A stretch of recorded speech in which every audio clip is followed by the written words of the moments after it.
Storytelling is a real important part of 9/11, and there's an importance in telling stories. Sometimes it's through reporters. I see Rich Esposito here, a great storyteller. But I wanted to invite a couple of people up because it's not all about the loss that we suffered. It's also how did we move forward. And so I want to invite our first two panelists to come up.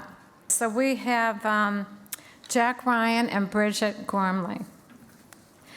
Jack is a former chief of Department Port Authority Police and commander of Joint Terrorism Task Force. Jack dedicated over 4 decades to the Port Authority Police, culminating as chief of department in 2012. He held leadership roles on major federal task forces and commanded the 9/11 rescue and recovery operation, continuing his service through every phase of the World Trade Center rebuilding mission. Bridget Gormely, Sue, maybe can close that door. Bridget Gormely is a 9/11 advocate and filmmaker. She's a writer, director, and producer. She began producing passion projects soon after receiving her master's degree in human rights, covering social, political, and economic issues. In addition to making films, Bridget also works with Barish and McGarry as an advocate for the 9/11 community in New York. Her latest project, Dust, The Lingering Legacy of 9/11, chronicles the surge of post-9/11 related illnesses and cancers that are turning survivors into victims. So I'm going to sit down with the two of you. It's good to see you, Bridget. Likewise, long time no see. Jack, let's start with you. Okay. You tell us your story, where you were on 9/11 and how that evolved over time. So 9/11 for me began like a lot of people, and it actually predates 9/11, dates back to the 1993 attack on the World Trade Center, in which I was involved with as well. That sort of focused me on not only the attacks, but also on the victims. And not that any one life is any more important than any other life. And one of the people I always speak about in regards to the 93 attack there, because I knew them, I know them to this day for the husband, was a woman by the name of Monica Rodriguez Smith. And on February 26, 1993, she was 7 months pregnant, and that was going to be her last day at work. Her and her husband got up that morning. They had breakfast. They had already selected a name for their son. He was going to be Ed Jr. He kissed his wife goodbye, and hours later, he got a call that his wife and his unborn child had been killed in the underground explosion that was set off by terrorists in a van. As a city and as a country, because the attack took place underground and a lot of it wasn't visible other than the initial smoke, and effects of it, there was a very quick move on from the attack. Some of the people that were responsible were apprehended very quickly. They were tried and convicted within a short period of time. And then the one that fled, Ramzi Youssef, that fled to Pakistan, was eventually apprehended, during planning stages for other events, and then brought back and also very quickly, prosecuted. So that sort of set the stage, and other events that predate that there, that sort of focused me on the terrorist portion of the world, in particular, on New York and the World Trade Center site. So a lot of people don't realize, the World Trade Center is a Port Authority owned and operated property, and it's the jurisdiction of the Port Authority Police Department. And it was then in '93 as it is today.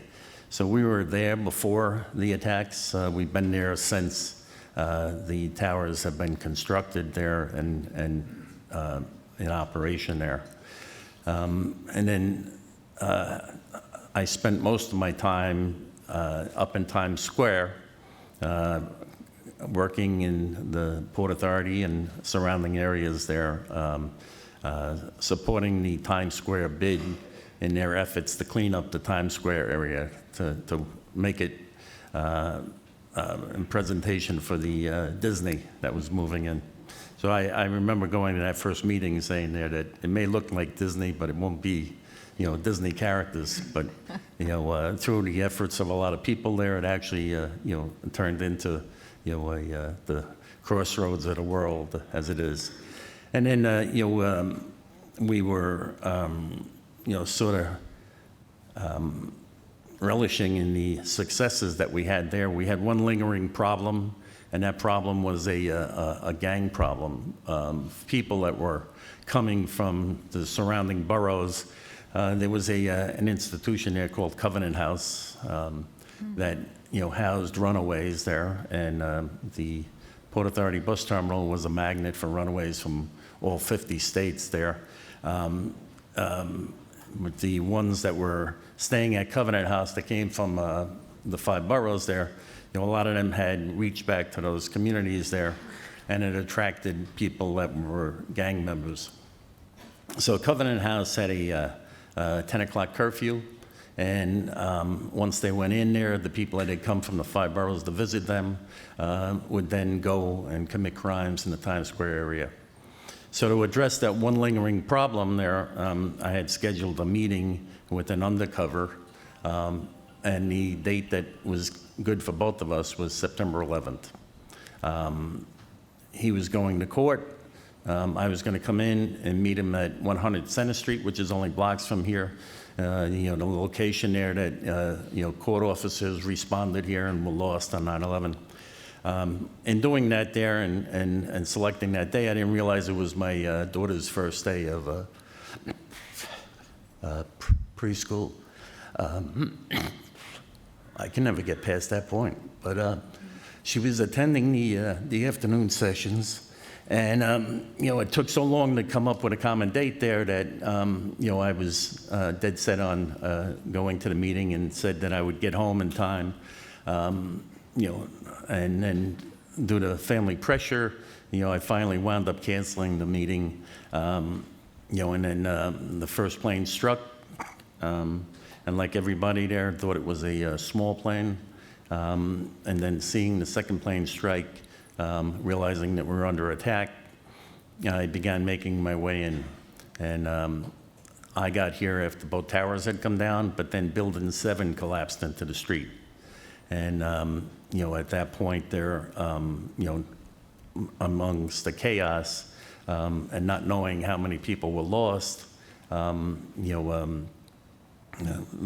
realizing that we had to organize, and then I wound up being the day tour commander of the rescue recovery operation here for 9 months, from September 11th through June 8th of 2002, in excess of 3,000 hours within the site, working with our partners from the FDNY and the NYPD. They're looking for the initially what we thought was over 10,000 members of our community there, but the 2,753 people that were lost here at the Trade Center.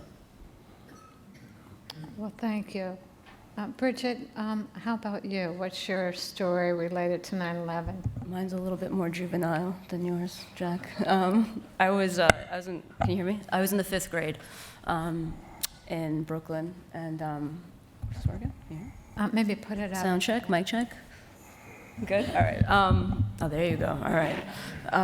Yes, I was in the 5th grade. I was going to school, it was a normal day. But as the day went on, kids were getting pulled out of school. First 1 by 1, then 2 by 2, and then by the end of the day, a class of about maybe 30, 40 was like 6, and I was one of the 6. Then my mom picked me up, and I go, Mom, everybody got picked up. I go, why'd you leave me in school? I go, what's going on? And she goes, there was a terrorist attack, and I was maybe 10, 11. I didn't understand what that meant. I was like, okay. I go, why didn't you pick me up? You know, kept repeating this to her.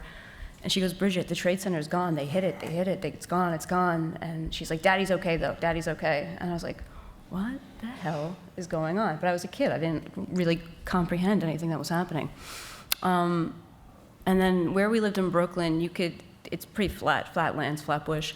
You can literally see the city in the distance, in certain parts of where I grew up. And on my way home, I looked over, and then there was the plume of smoke. And then, towers weren't there this time. And I was like, oh. And then I kind of connected the dots. Tell us about your father. Yeah, so my dad was an FDNY fireman out of Brooklyn, Ladder 174. He responded right around the same time, sounds like you did, after the second collapse. So he was going over the Brooklyn Bridge after the second tower fell, so the plume was coming out and they were going in. They actually commandeered a city bus to get in because they couldn't get the truck over the bridge.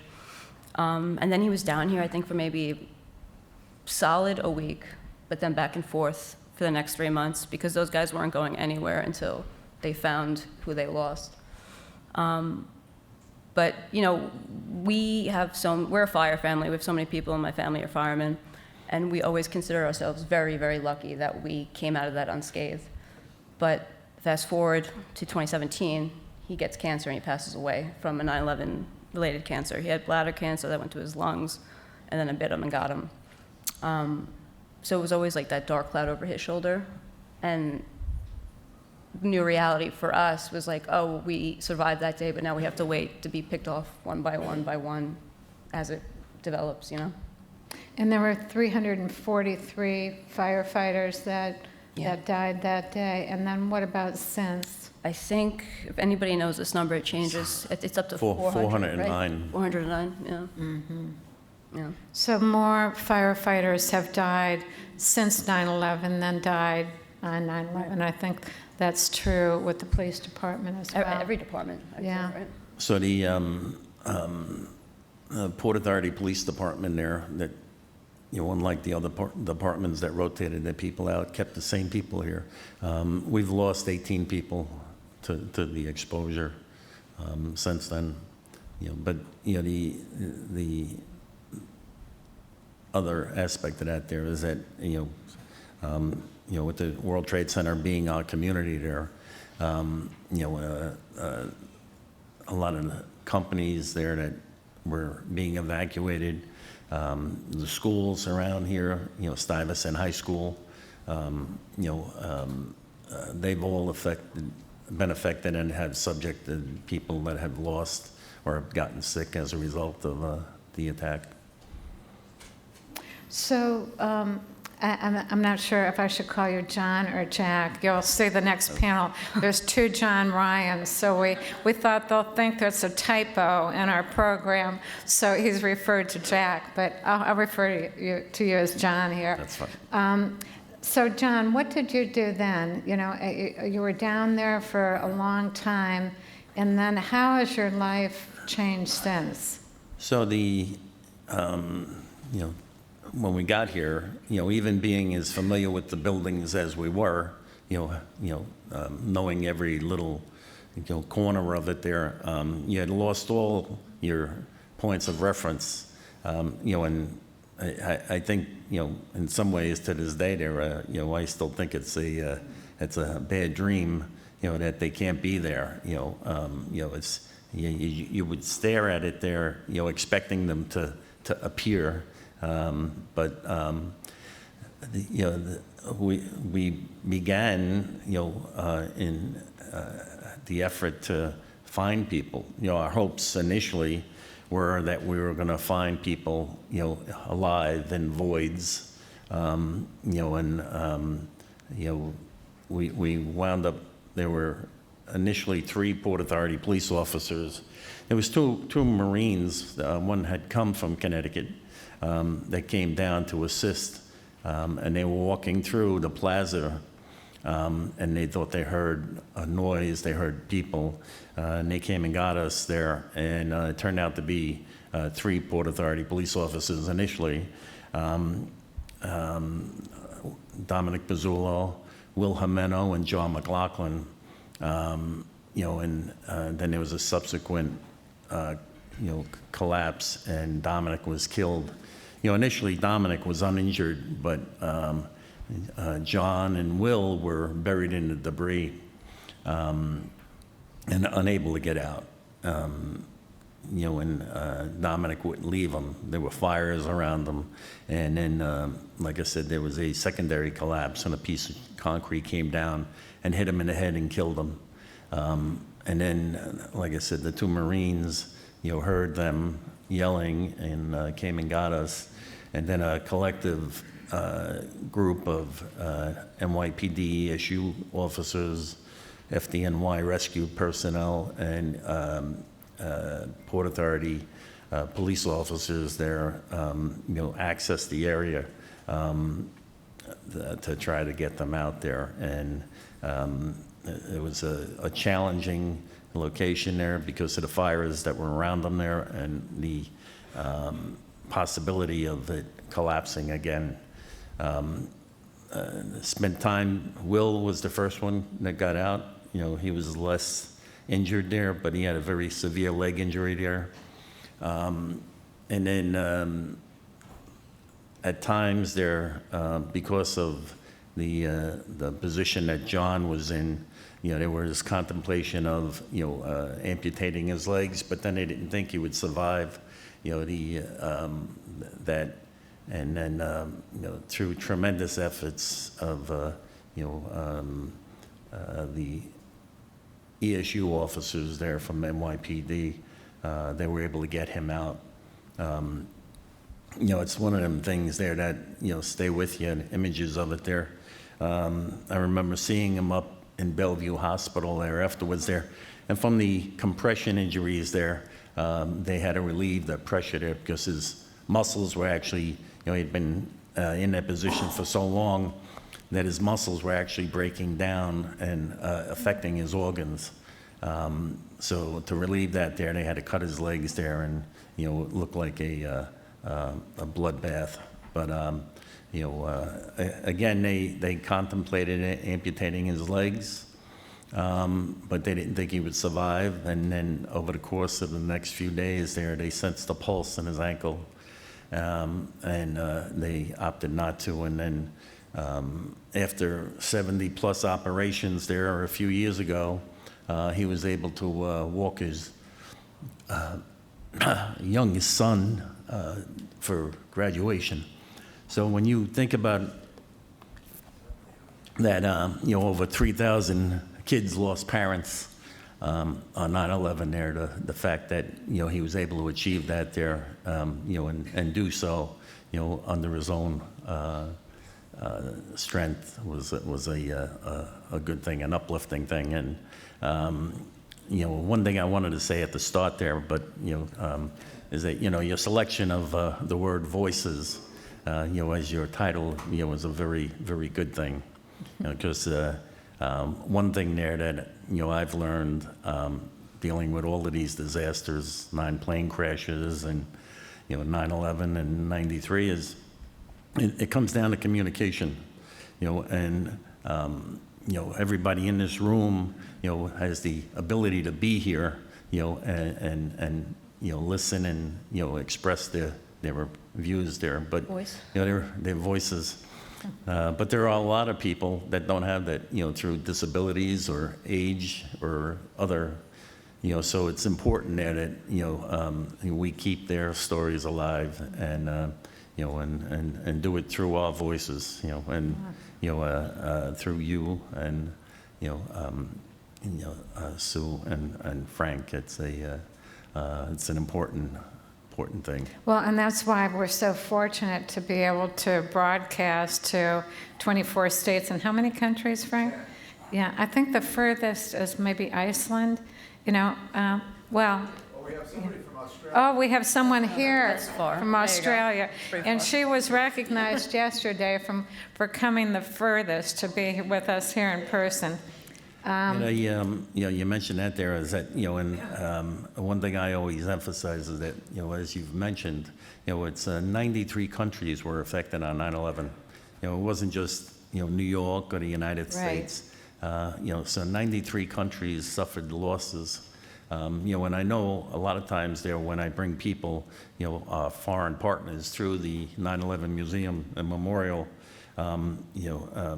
in the beginning, there's a little bit of distance between myself and them. But once I bring them into the family room and, I identify people that were from their country, you see, that connection, begin to form, so. Well, thank you, John. Bridget, I'm going to turn it over to you because, you had a very different experience it was your father that responded, and the firefighter community is a brotherhood. I love And that. yeah, they really are. And so, it's been said that so many people that they would have been able to rely on, they couldn't after 9/11 because they had died. So you didn't have that. Yeah, it was decimated, yeah. Right. So when your father, I'm going to skip because of time to talk about how did you decide to create a film?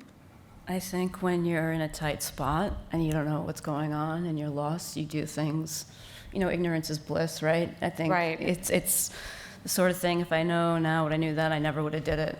So I was in a good headspace, which was a terrible headspace to do it. I mean, I just needed to occupy my mind. And in my mind, I was going to buy a camera and I was going to tell the story because it made the most sense to me. I mean, you can write an article, you can write a book, but I felt like if the visuals of everything, of seeing people that were sick, of seeing people go to Congress, of seeing it, right? You have to see it. I thought that was going to be the most effective way. So I just maxed out a credit card and I'm still paying for it.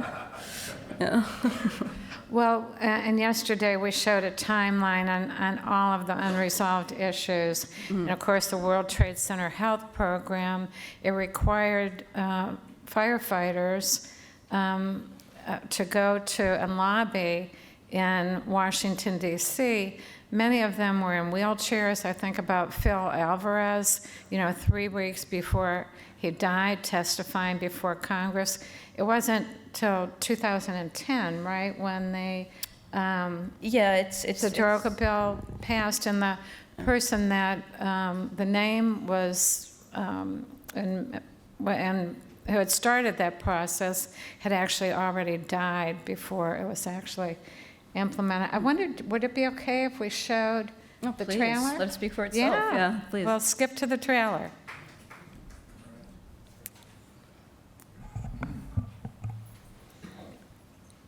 How many people don't know? Have no idea that right now we're at the point where guys who have died after 9/11 almost equal the guys who died on 9/11. I don't. In the years since 9/11, thousands of people have become ill or died from causes related to the attacks. 9/11 was my first response. At one point, I got one of those painter's masks. Eventually, I got a bloody nose, so I had to take it off. This event started a fire in your nose and your lungs. Guys I know started coughing that day and never stopped. So once the president gave the order to reopen Wall Street within a week, everyone else had to convince people that it was safe. They don't pose a health hazard. We're going to make sure everybody's safe. Why are you putting them back into a danger zone where a few more weeks they could have cleaned up the whole area? You knew the consequences. Exactly. The people that didn't know what they were getting into, that were told, To go home. oh, it's fine, go ahead, you're gonna be okay. But now they have cancer and they're dying. Yeah. We went down every 5 years to Washington, D.C., so that the bill could get extended and refunded. It kept expiring. This is a program that works, it's effective, it needs money. 50 to 70% cuts on VCF claims moving forward. This is devastating. Holy shit, Congress, you suck. It's insane.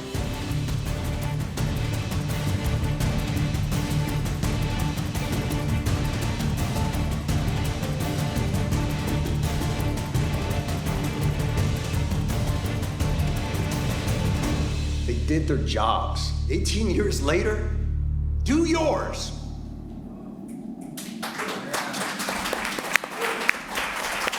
Everybody knows we're getting this going.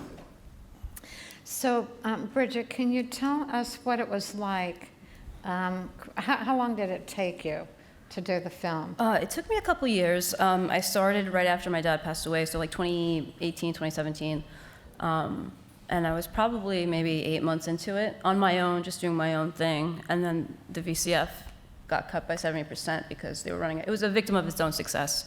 It was working well, and the money just wasn't there anymore to feed the demand. So that's when it kind of grew its own, excuse me, it grew its own legs, and it turned into a political story. So it was, you know, personal, emotional, brotherhood, right, fire department, and then it just took a whole new avenue of storytelling. So that added about another year onto it. We finished it in 2021, which wasn't the best time to finish anything because it was, you know, remember COVID, guys? Remember that? Yeah. But it just recently got put on Amazon, so now it's living, breathing, and there for the masses. Well, and you had a showing at the memorial as well. Yeah, correct? yeah, we showed it a couple weeks ago at the memorial. That was great. You were there, weren't you? Mm-hmm. Yeah. And then we showed it a couple years ago at the memorial, which is the perfect space for it because it really is where I want it to be, you know? How can people in the audience, or either here or online, watch the film? Oh yeah, so if anybody has an Amazon Prime membership, it's up on Amazon Prime for rent or purchase. Hour, 20 minutes? Yeah, it's not too bad. So what was that like to go through? I mean, you just lost your father. Right. I mean, I can associate, and so many in the audience can associate with suffering a loss and then being required to fight for something that should have been provided. Yeah, you can relate, right? I would imagine. A lot of these people in this room could probably relate to that. It's a pain in the ass. I mean, it's, you know, it's frustrating because it's, for me personally, the biggest frustration going to DC and seeing how things were done was dealing, you know, when you're lobbying, you go to all these different Congress people's offices and talking to their staffer who's probably like 20 years old and an intern, and you got to explain 9/11 to them first because they were born in like 2005 or whatever it is, and then getting the message across. And I would say when we did speak to actual representatives from other states, they would always be, it's a New York issue. This is a New York problem. New York will pay for this. And we're like, right, but you have, you know, 83 people in the program. Did you know that? Did you know that Task Force 1 out of Houston and Dallas and Texas came here? Did you know that Miami-Dade Fire Department came here? You know, and these people came from all over the world. We actually, we had people come to New York from, I believe, Mexico. Japan, that dealt with earthquakes. And they know how to navigate the rubble. There was it was the largest and the only time that all 27 task forces, FEMA task forces, had been activated. So it's a national issue. But the biggest thing that was the most frustrating part about that was that these are the same people that put never forget 9/11 every 9/11 and waved the flag, and you're doing this on our backs, you know. So well, they stood on the stairs of Congress. Yeah, you know. Right. Yeah. In the early days. Yeah.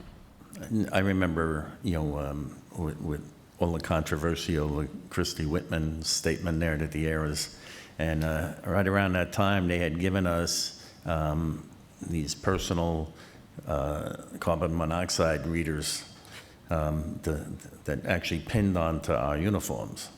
And finally I had to give it back because it was constantly going off. It was it had a reset button. You'd hit the reset button and it go right back to it there.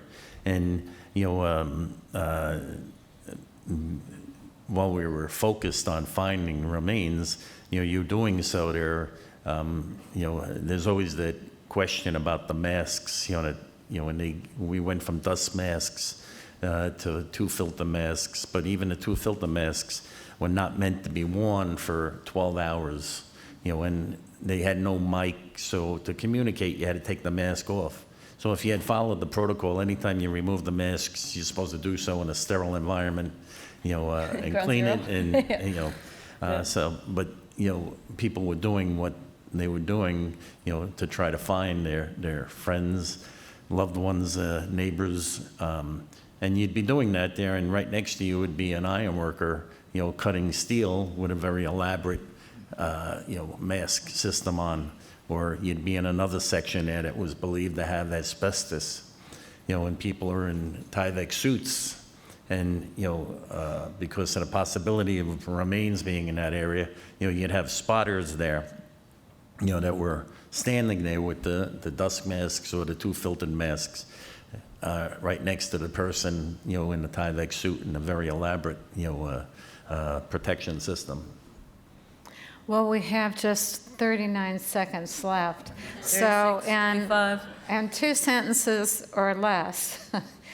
Tell us what's given you the strength to continue on, because I think both of you have had extraordinary experiences and you've been able to move forward. What's helped you, John? Well, I take a lot of strength from people like Bridget, that, keep the story alive, and took the time to create that film. But, as you've seen in the media, just recently there, 3 more people had been identified. But, of the 2,753 people that were lost here at the Trade Center, to this day, 1,100 have not been identified. So, and, the other part of it there that we'll get into later, is the fact that the people that are the planners of the attack, still have not been brought to justice, so, but it really comes down to, the victims, the victim families, that drive me, because, if we don't learn from the past, we're bound to repeat the mistakes again, so. And then Bridget, how about you? What has given you the strength? Well, I believe the figure. I'm seeing all my museum people in the back, so tell me if I'm right. 100 million people have been born since 9/11, right? Yeah, nods, yeah. Mm-hmm. About 100 million people have been born since 9/11. For them, this is going to be something that's taught to them. So I think if you want something done right, you do it yourself. So you have to teach the next generation about what's going on, because we're still living with the consequences today, and will be for a while. Well, as a family member, I think I speak on behalf of all the families here that we are so, we never imagined that people that were down there looking for our loved ones would be sick and dying today. And I know how grateful we all are to your father, John, to you, and everyone else that worked in the recovery effort. As you said, John, there's still 1,100 families, 1,100 victims that have not been identified. They've not been able to connect DNA with some of the 7,000 remains they have in their possession. So that's an ongoing process, but without the work that your father did, John, you and your colleagues, we'd still be wondering. So thank you for that.